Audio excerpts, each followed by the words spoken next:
मैले बामा त्यागेर रोजेको मायाले मलाई धोका In the heart of Nepal lives a tribe of honey hunters, the Gurungs.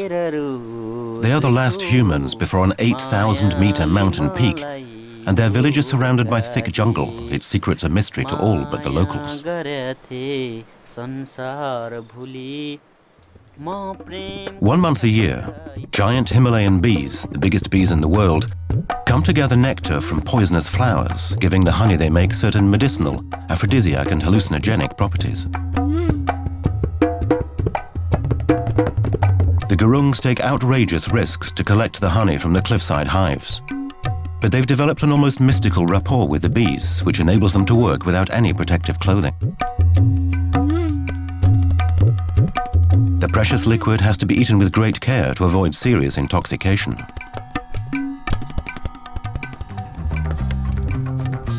My name is Raphael. I'm going to meet the tribe to try and find out more about this magic honey. The Gurungs sell their honey at a local market. They've told me how to find their village.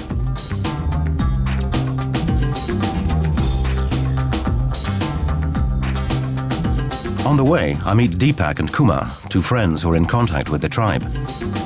They've proposed to come with me to act as translators. The Gurungs are almost cut off from the outside world. They live 2 days' walk from the nearest road. Originally from Tibet, in the Middle Ages they came to this valley, dominated by one of the highest mountains in the world.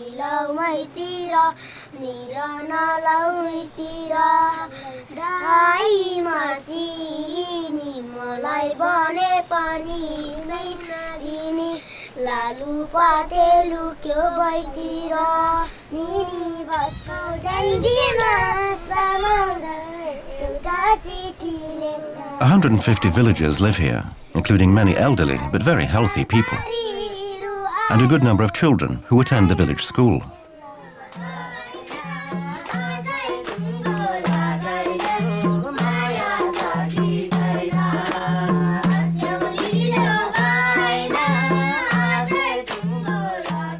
Hives of domesticated bees, which are more docile and twice as small as the wild bees, are built into the walls.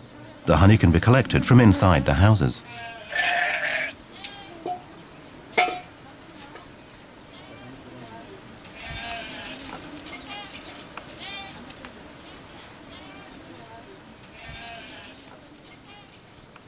The bees have even colonized some rather unusual places.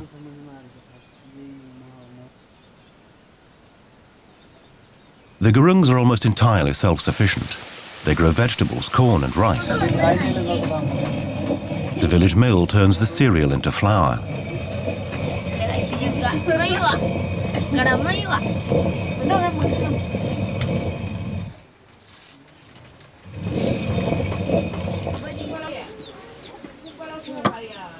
Various wooden objects are carved and sculpted with a kukri, the emblematic Nepalese knife. The villagers raise goats, cows and sheep, whose wool is used to make clothes, some of which will be sold at the market.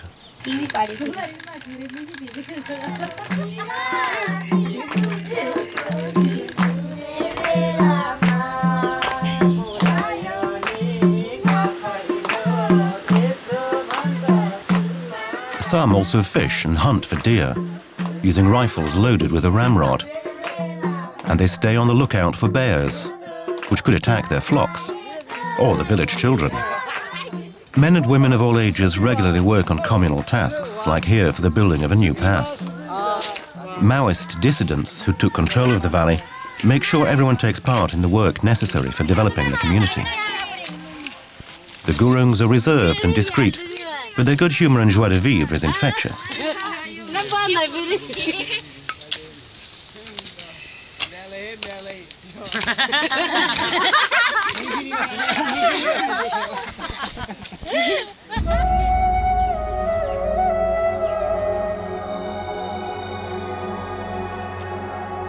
At dawn, the village gets ready for a honey hunting trip. 2 men prepare the ropes required for climbing the cliffs. They set out to join the rest of the team.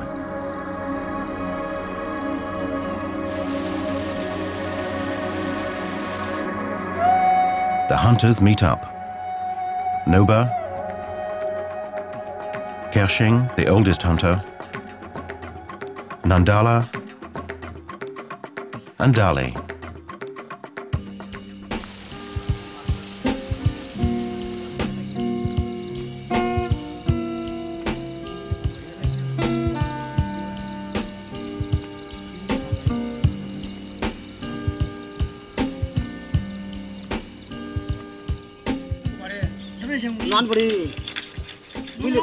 As they leave the village, a surprise guest shows up. A member of the Maoist guerrilla from a neighboring village, who says he's come to ensure we're not going to take honey from communal hives. At first, he wants to stop us from going.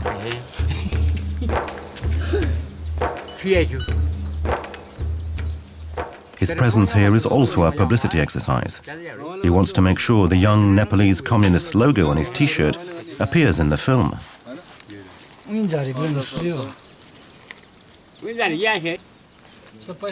Discussions are a little tense, but calm.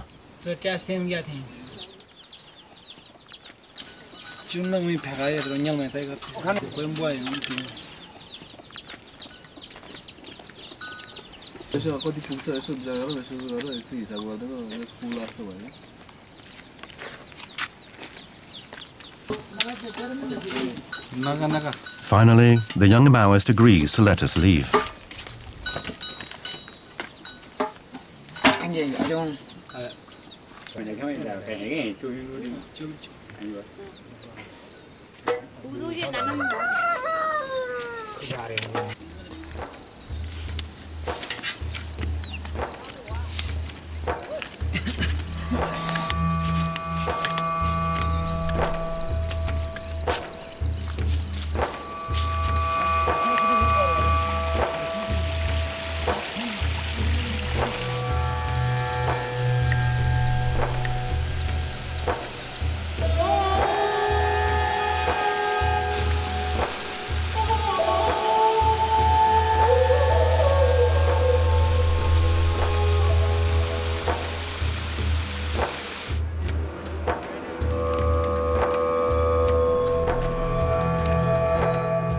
Kershing cut some young bamboo stems, which will be used to make a ladder.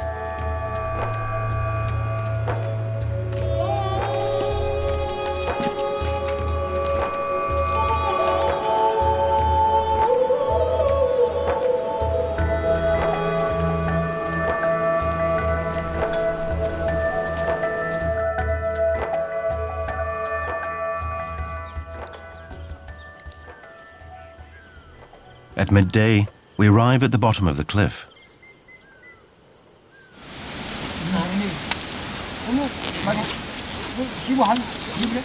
The men prepare a camp. And a team sets out on reconnaissance.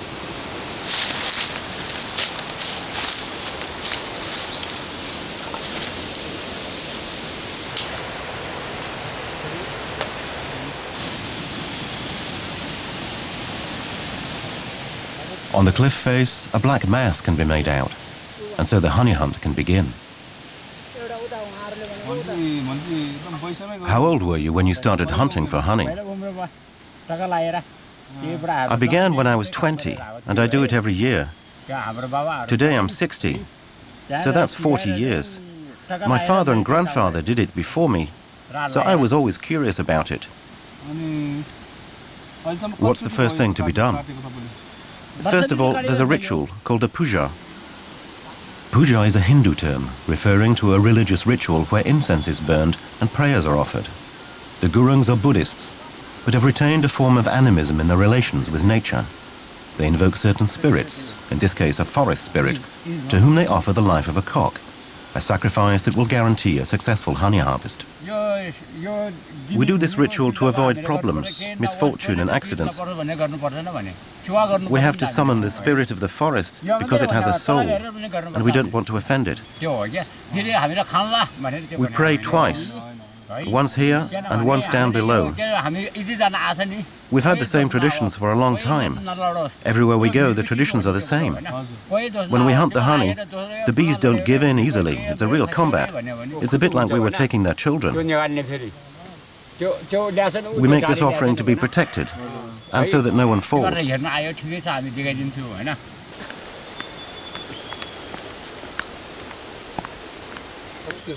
So what effect does this honey have? The effects of the honey? Oh, you'll see.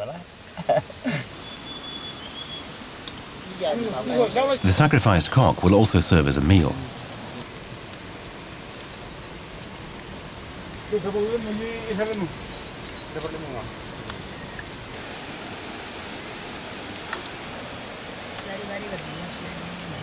Noba prepares it while the others make the rope ladder.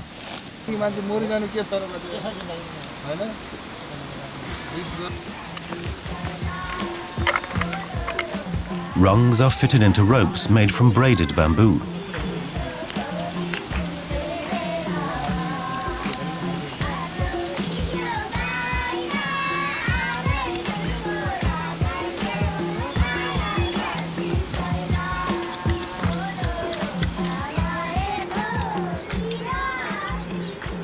They are then fixed using bamboo shoots.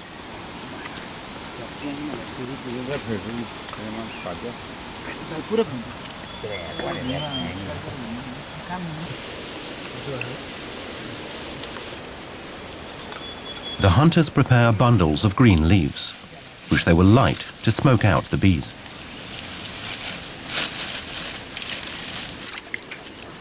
The ladder is drenched with water, so it isn't damaged by the flames.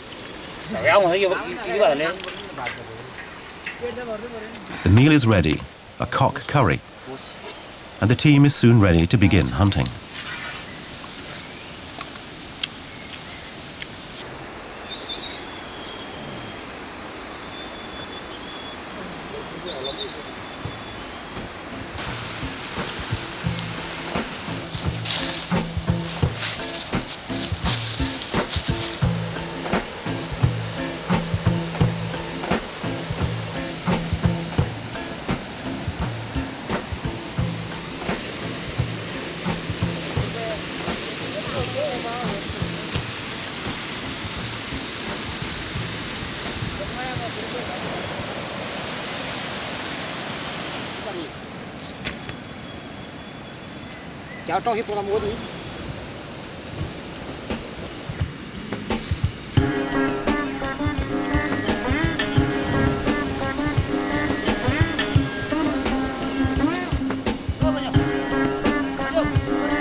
Nandalal has chosen a solid route to fix the ladder.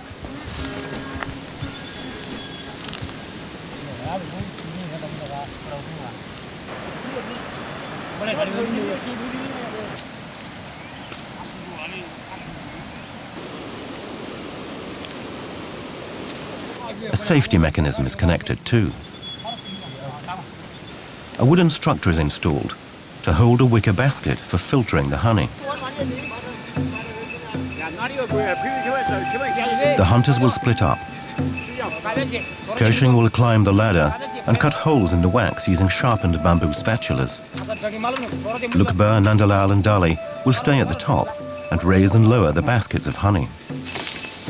They have to light a fire to protect themselves from attacks by the bees. Noba will descend to the cliff base to smoke out the hives. Kershing performs a final ritual as he lays out leaves on the ground.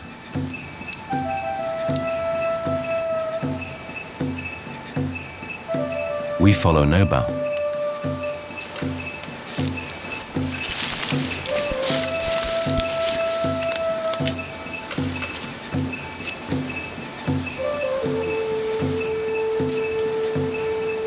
When we arrive, the bees adopt a very specific behavior. Defense waves. Raising their wings in turn, they create a kind of wave around the hive, a visual alarm signal to any predator or imprudent invader. Before the bees attack, Noba lights a fire and the smoke rises along the cliff face. Despite the smoke, the bees are aggressive and try to get into our clothes. Their legs are unbelievably powerful. As we have neither gloves nor a mask, the hunters have warned us. In the case of an attack, we mustn't move. The slightest gesture only provokes the bees.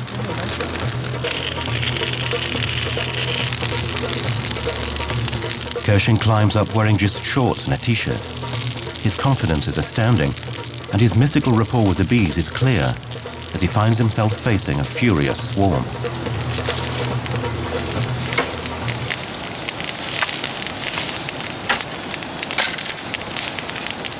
A flaming bundle of leaves is lowered, and Kershing tries to use it to divert the bees' attentions. The bees see the smoke as a sign of fire, and the hunter's presence becomes a secondary problem for them.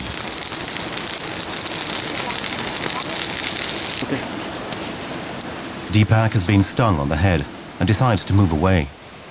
According to him, being stung by a Himalayan bee, Apis dorsata laboriosa, is no more painful than an ordinary bee sting.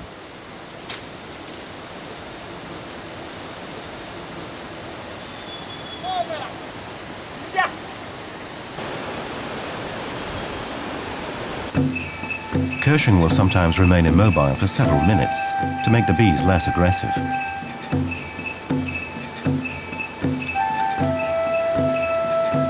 To keep his hands free, he has attached bamboo stakes to his arms.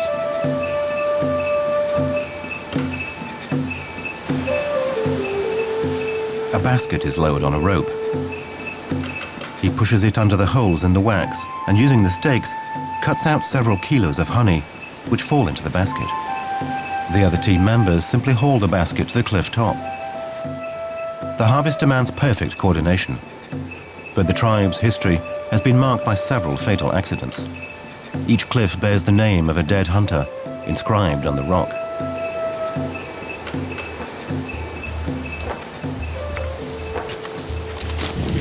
Kershing drops a block of honey.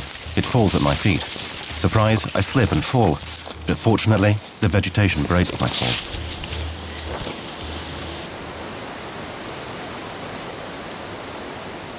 Kershing climbs back up. He hasn't been stung. We try to climb back up too.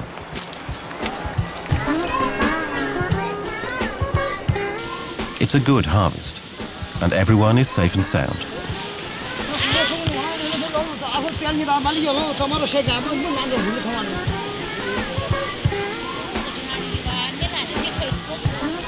A shepherdess has joined the group. She carefully tastes a piece of wax filled with honey. She knows the toxicity varies according to the season. I'm invited to taste it too.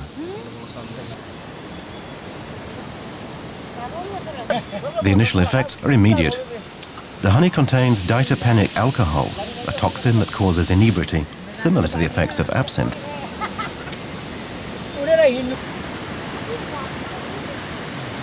Dipak seems to appreciate it and invites me to take a second taste, but I'm too busy filming and decline. Plus, the dose suggested by the hunters is only 3 teaspoons worth. The honey has soothing qualities, and the Gurungs use it as an aphrodisiac. They consume a spoonful every morning, as it helps with their immunity systems, hence the name honey for a long life or immortality. Although a higher dose can affect the vision and even induce hallucinations. The honey also has healing qualities, more than normal honey. The filter enables impurities such as dead bees and insects to be removed.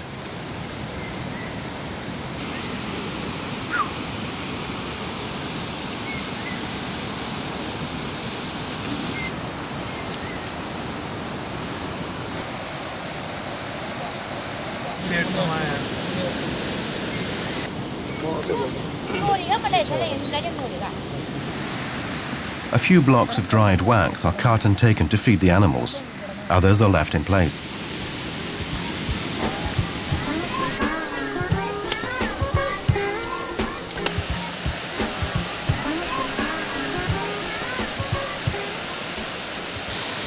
When they reach a waterhole, the men wash off the sticky honey. It's a moment of respite before the long walk back to the village.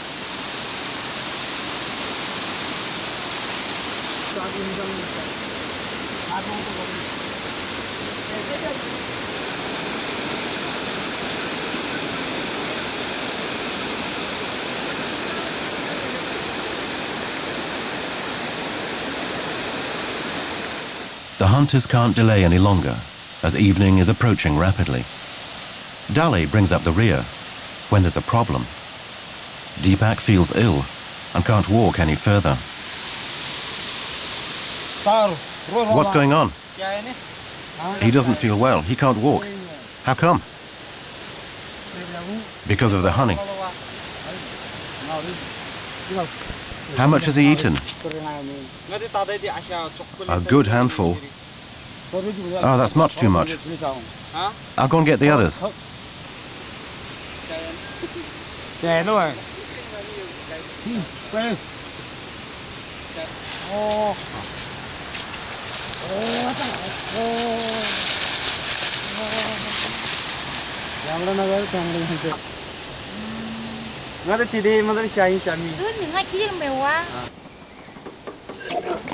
Dipak is nauseous and can no longer stand up.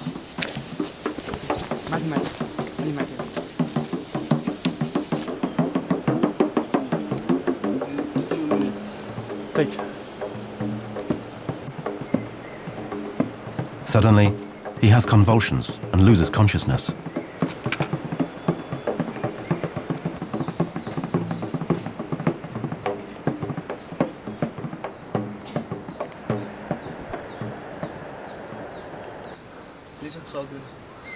Kumar decides to carry him to try and rejoin the group. I don't remember my family. An analysis of the honey reveals it comes from a ponticum rhododendron, whose red flowers contain granotoxins. These give the honey its toxicity, although the bees themselves are not affected.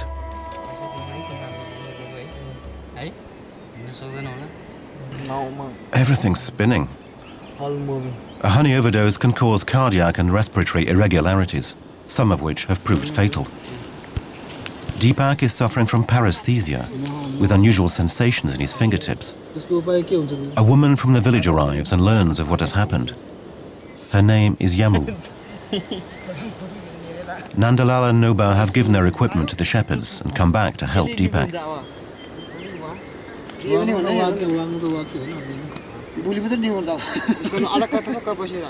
I'll carry you on my back.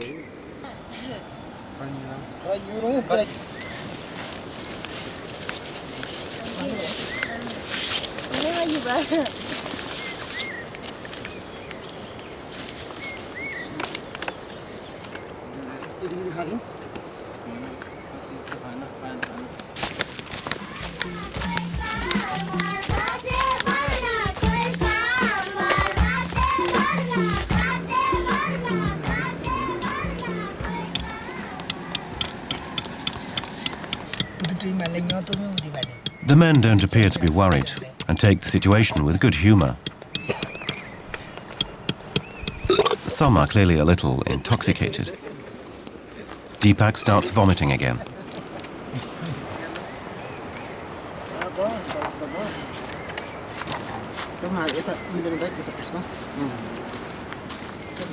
The men have to leave, as at night the forest becomes a hunting ground for bears and tigers.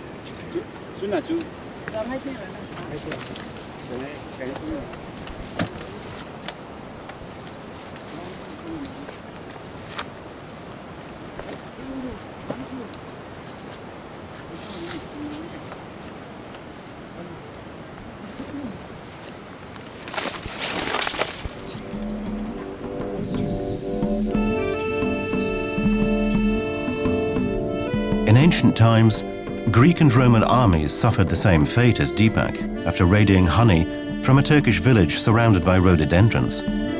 They became drunk, and some fell over or lost their minds. The honey became known as red honey or crazy honey.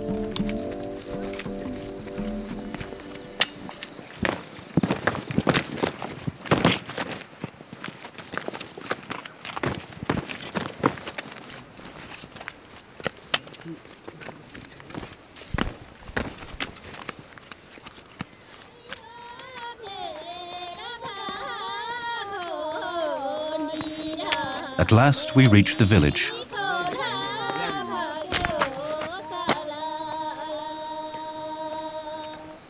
Dipak will be treated with medicinal plants. You okay?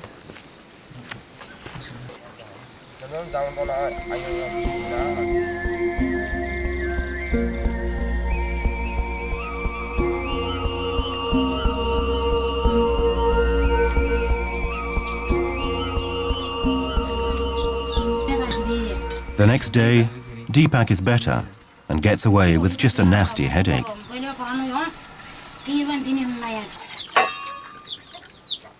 Before leaving, we feast on some local dried and braised game meat. No.